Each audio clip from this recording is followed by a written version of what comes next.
Okay, so some time ago I posted a review of Tetris for the original Game Boy because I felt like it and I had nothing better to do.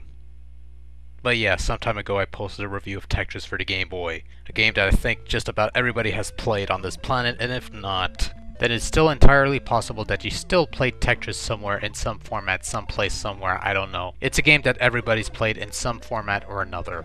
Tetris for the original Game Boy is not only responsible for the Game Boy's initial popularity, but also for cementing Tetris' legacy as an all-time favorite in video gaming lore. But this version of Tetris is not the only version to grace the Game Boy. No, much like the NES and its numbers of licensed, unlicensed Tetris offerings, the Game Boy also had multiple iterations of Tetris to choose from, although unlike the NES, all of these Game Boy offerings were actually licensed by Nintendo.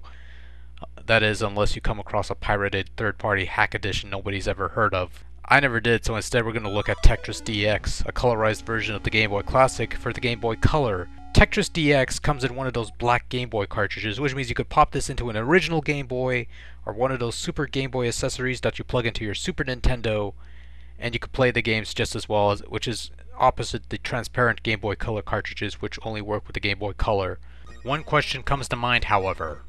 Why would you want to play that on your monochrome Game Boy when you already have a version of Tetris that works just fine? Well, how about the ability to save your high scores? It's a nice little addition to Tetris DX that you couldn't do with the original Game Boy Tetris. You could save up to 3 different profiles to keep track of your statistics, or you could play as a guest, but regardless, when you get a high enough score, it goes onto your top 3 score list for each mode, for each level, and it's not too shabby. But if you don't care for that sort of thing, then why bother with this one? You know, aside from the fact that it's in color and the original Tetris is not. Well, there's also a couple different modes in this one that aren't in the original Game Boy iteration. Aside from the traditional marathon mode, which is on pretty much every version of Tetris in the whole goddamn universe, you also have 40 lines mode, where you have to clear 40 lines in the fastest time possible, obviously, as well as Ultra mode, where you have to clear as many lines and score as many points as possible within a certain time. I think it was 3 minutes, I don't recall. I'm sure Tex will correct me. There's not much more to it than that, actually. There aren't any exotic modes such as Bomb Tetris or Flash Tetris or Reverse Polarity Tetris or Nuclear Holocaust Tetris. Wait, that's probably not a... It's just plain old Tetris.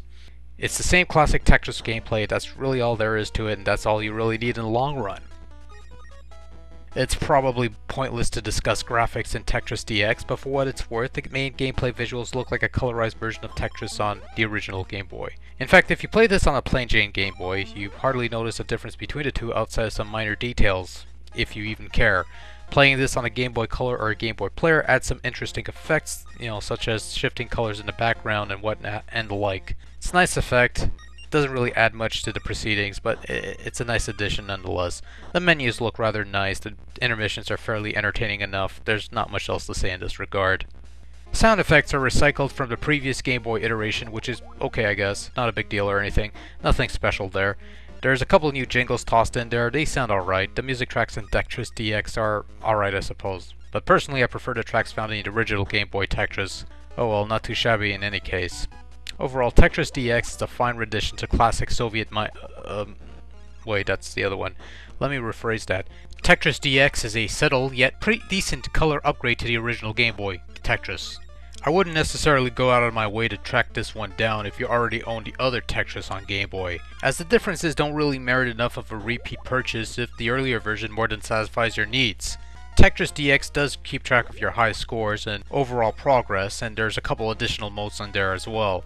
So if that's something that you're obsessed about, then it might be a key selling point. Otherwise, there's no real need to buy this for your vanilla monochrome Game Boy, since both versions of Tetris are practically the same thing, same for some minor details, and again, one version has color if you put it in a Game Boy Color. But in any case, Tetris DX is as good a Tetris offering as any that has come before or since, and if you're really into Tetris, then you really can't go wrong with this one.